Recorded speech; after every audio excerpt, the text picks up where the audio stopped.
ازيكم يا شباب عاملين ايه؟ معاكم هير مصطفى وفيديو جديد في قناة دوتش ماختش باص وتعلم الألمانية من الصفر.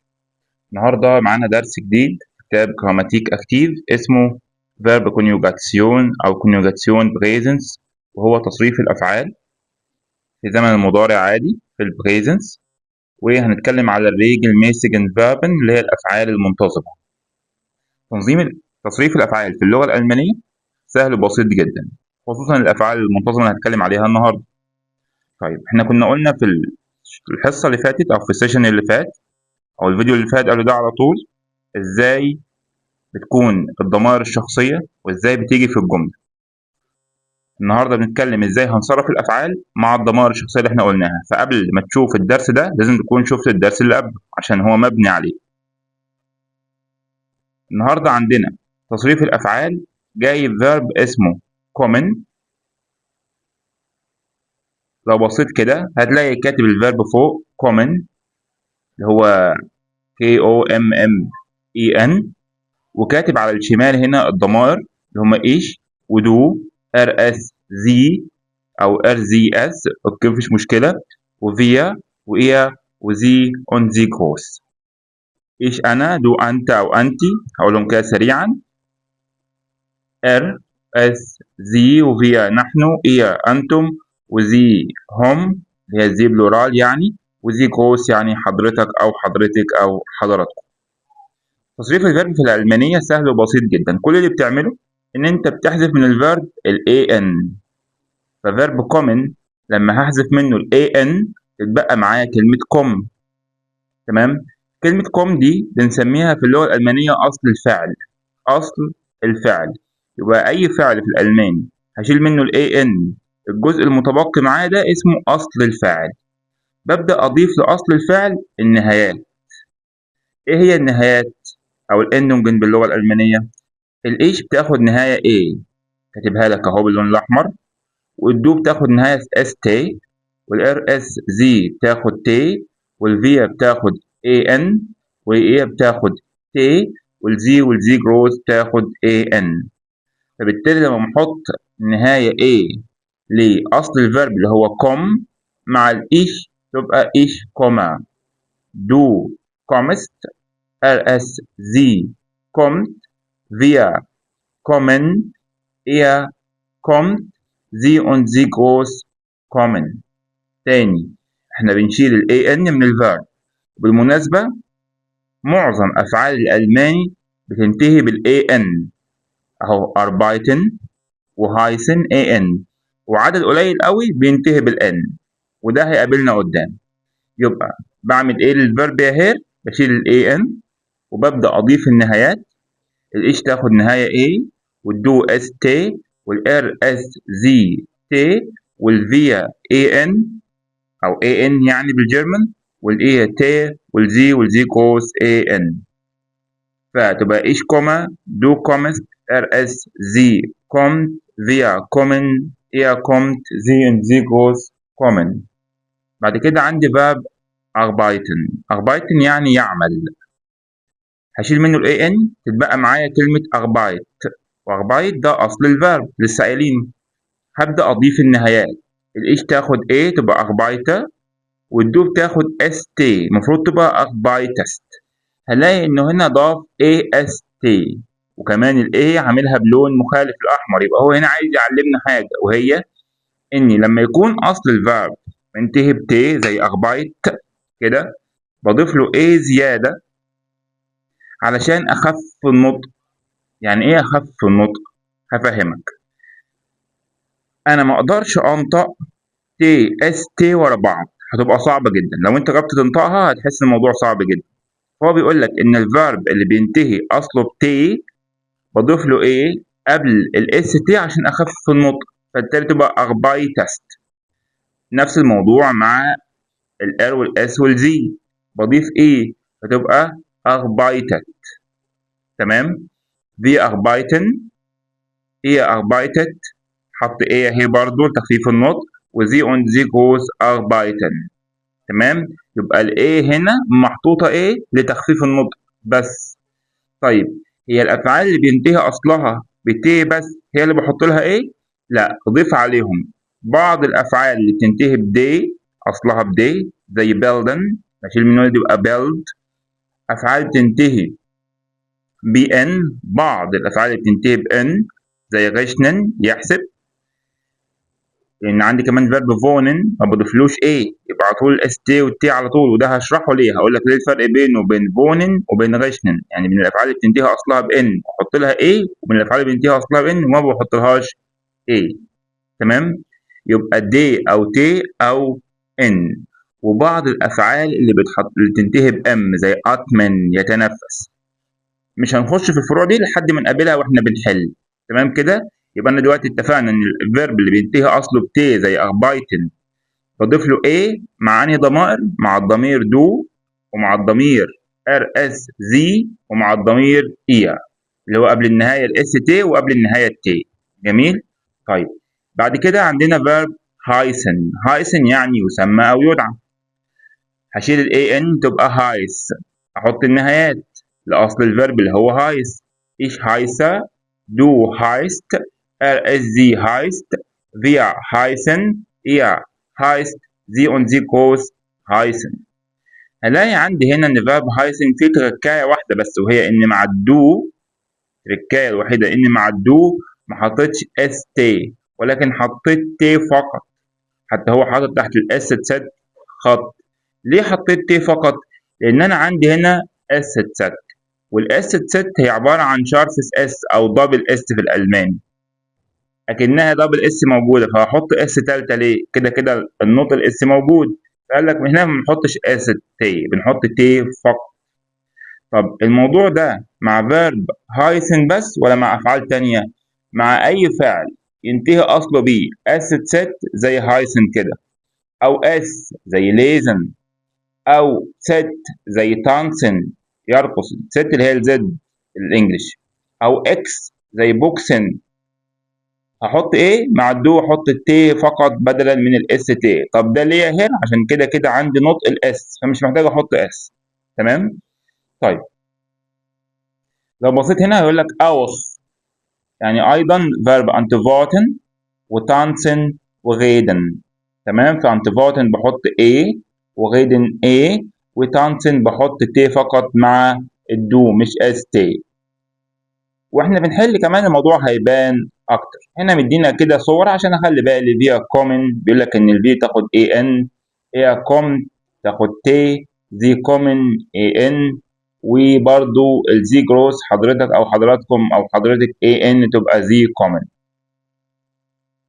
لو بصينا كده في ايبونج نمبر 1 اكسرسايز نمبر 1 هلاقي ان بيقول لك في كلاينر ديالوج صغير اجانسن زي دي اندونجن. عايزك بس تحط النهايات ما بين مارك وأليس. بيقول له فوهير كوم نقط دو، دو بتاخد اس تي يبقى فوهير كومست دو. تمام؟ فرد عليها له ايش كوما، احط ايه. تمام؟ اوس برازيليان، انا من البرازيل. das ist mein Freund، وده صديقي. kommt، احط تي عشان اير تاخد تي يبقى kommt aus Russland. فقال له und wo، حط تي يبقى wo wohnt ihr. كده انتوا عرفتوا الطريقه. طيب هبدا بقى انا اقول الاجابات.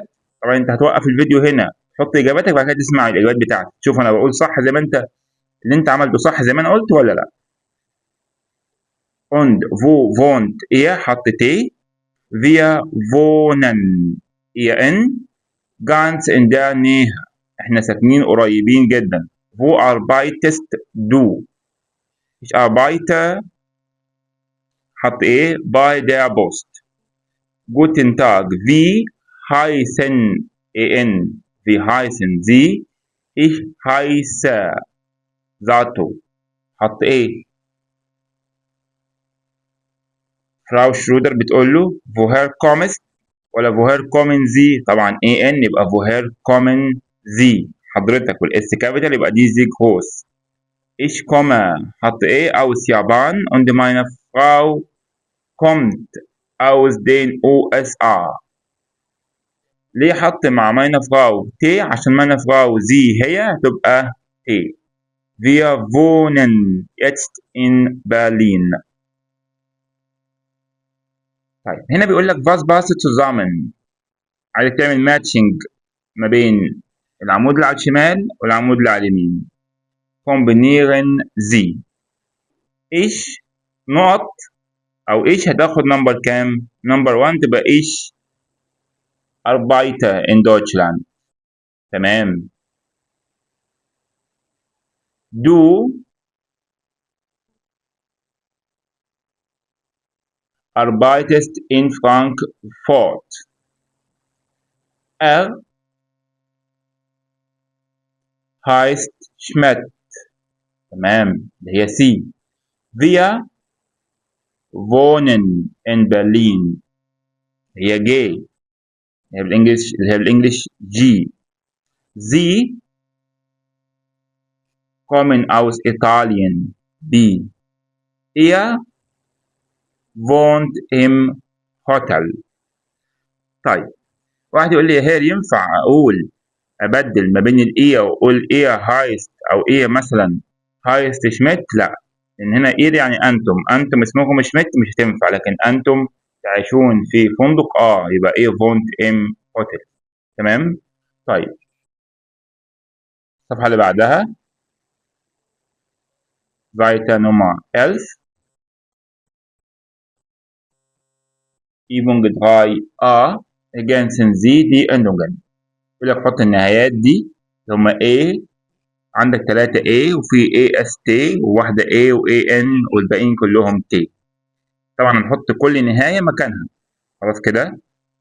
Wie heißt du T؟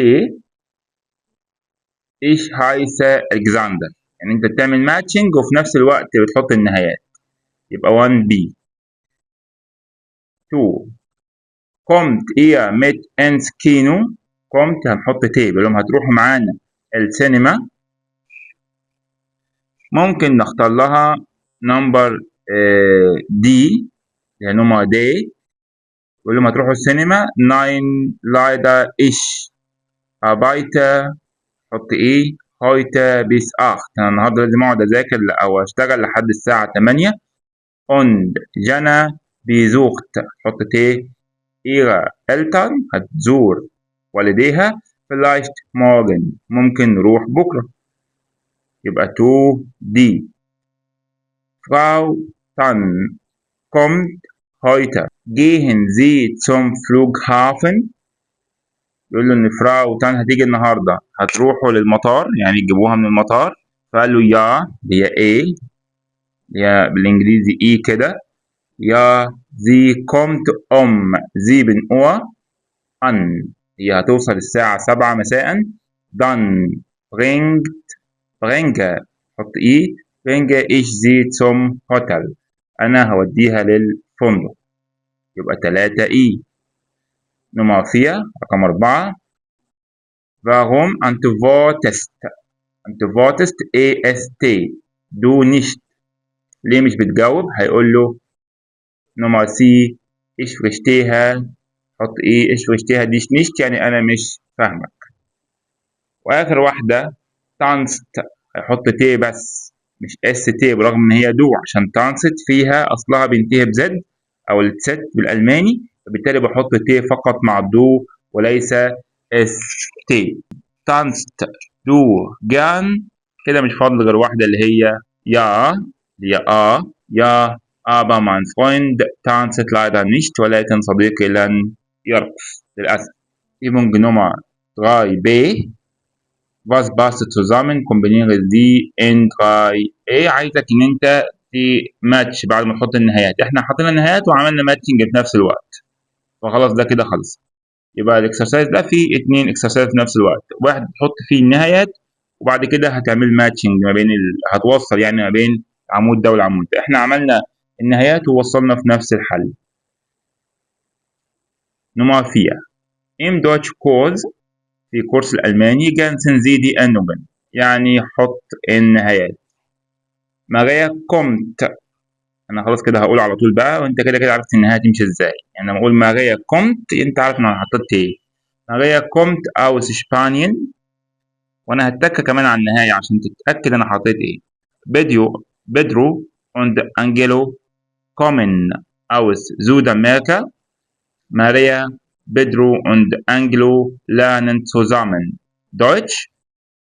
Pedro schreibt gerne. Maria hört gerne CDs und Angelo lernt gerne Grammatik. Sie machen zusammen Hausaufgaben und dann gehen sie in die Disco. Maria tanzt und Angelo und Pedro reden und trinken eine Cola. Sie tanzen leider nicht gerne, schade. Übung 5. eine إيميل ergänzen Sie die Endungen. وده إيميل وبرضه هنحط النهايات. كل الإكسرسايز بيتأكد إن أنت بتعرف تحط الإندونجن أو النهايات صح. ده إيميل مبعوث من كاتارينا اللي هي كاتبة تحت خالص لكلارا. Danke für deine Einladung zum Wochenende nach Hamburg. شكرا على دعوتك لزيارتك في الويك إند لزيارة هامبورغ. Ich komme gerne. Ich möchte deinen Freunden andere kennenlernen. Woher kennst du ihn? Woher kommt er? Arbeitet er schon oder studiert er noch? لا هو بيدرس ولا بيشتغل؟ يعني ده هو بيشتغل ولا لسه بيدرس؟ Kann Stefan auch nach Hamburg mitkommen? Stefan ist auch in meinem Kurs und lernt Deutsch. Ich kenne ihn. طبعا kenne. Ich kenne ihn jetzt seit 4 Wochen und wir machen fast alles zusammen. machen ولأن احنا تقريبا بناخد مع بعض نفس الكورس وانا عرفته من حوالي 4 أسابيع واحنا بنعمل كل حاجة مع بعض. ان احنا نذاكر ونشتغل وكل حاجة في الكورس مع بعض. Wir tanzen gerne und gehen gerne aus. احنا بنرقص مع بعض وبنخرج نتمشى مع بعض. Ihr tanzt doch bestimmt auch gerne. انتم كمان بترقصوا. Ich kenne dich doch. طبعا. Ich freue mich schon. حط Wir haben bestimmt viel Spaß zusammen. Liebe Grüße auch an andere, deine Katharina. Übung Nummer 6. Meine Arbeitstag ergänzen Sie die Endung. يوم عملي بيتكلم عن يوم شغل بيه. Ich komme meistens gegen 8 Uhr ins Büro und وده شالته طبعا شالته. في حد هنا هيقول لي صرفت شالته اللي انا بشاور عليها بالسهم دي بناء على ايه؟ بناء عن ايش اللي هي في الاول. دايما لما يكون عندي جمله فيها on اللي هي and بالانجلش يعني بعطف جمله على جمله ما بحتاجش ان انا اكتب تاني الضمير اللي انا بصرف معاه. يعني انا بوصل المكتب حوالي الساعه 8 وعلى طول بقى شالته reste einmal den Computer ein وبشغل الكمبيوتر. يبقى شالته دي حطينا بناء عن ايش الاولانيه ما كتبناهاش تاني ليه؟ عشان في اون. لما بعطف جمله على جمله ويكون الفاعل واحد ما بحتاجش اكتبه في الجمله اللي بعدها ولا اللي بعدها. خلاص كتبت في اول واحده وخلاص. يبقى und schalte erst اول حاجه بعملها schalte erst einmal den Computer ein. Die erste Stunde ist noch ganz ruhig. اول ساعه بتكون هادئه. Ich öffne meine Mailbox und beantworte meine E-Mails. بفتح الميل بوكس بتاعي وببدأ أرد على الإيميلات المبعوثة لي. Frau Richter meine Kollegin زميلتي اسمها فراو Richter kommt eine halbe Stunde später. هتيجي أو بتيجي بعدي أو متأخرة عني نص ساعة. Sie bringt rest ihrer Kinder in den Kindergarten. هي الأول بتاخد أولادها توديهم الحضانة. Wir reden ein bisschen بنتكلم مع بعض شوية. telefonieren mit Kunden und schreiben E-Mails. بنتكلم مع بعض شوية بنرد على اتصالات العملاء وبنرد على الإيميلات. Mittags gehen wir zusammen mit ein paar Kollegen aus einer anderen Abteilung essen. على الظهر كده بنروح إحنا وبعض زملائنا في العمل علشان نتغدى. Aus anderen Abteilung يعني من الأقسام التانية. بنروح نعمل إيه؟ essen. بنروح ناكل. Meistens trinken wir auch noch einen Kaffee zusammen. ممكن كمان إن إحنا نشرب قهوة مع بعض. Das machen immer Spaß. وده بيكون بنعمله واحنا مبسوطين. تمام. وممكن كمان في نفس الجمله تقول das macht immer Spaß يعني ده بيبسطنا او بيمتعنا، يعني ممكن تصرفها كده وممكن تصرفها كده. weil die Kollegen lustige Geschichten von ihrer Arbeit erzählen. ليه ده بيكون ممتع؟ علشان زملائنا اللي في العمل بيفضلوا يحكوا حكايات عن الشغل بتاعهم بتكون مسليه لينا ومضحكه. مواقف الشغل يعني اللي بنحكيها لبعض احنا حتى هنا كمصريين. manchmal أحيانا frage ich sie بسألها أو بسألهم يعني arbeitet ihr eigentlich auch؟ هو أنتوا فعلا بتشتغلوا؟ بعد ما بيقعدوا يحكوا الحكايات دي هو أنتوا كده بتشتغلوا بجد؟ تمام. كده خلصنا درس الفيرب كونيوجاتسيون in presence تصريف الأفعال الريجلميسيش فيرب أو الريجلميسيجن فيرب اللي هي الأفعال المنتظمة خلصناه، وإن شاء الله استناكم كده في حصة جديدة ودوتش ماخت شباص، وأتمنى تكونوا استفدتوا من كورس النهاردة. Auf Wiedersehen.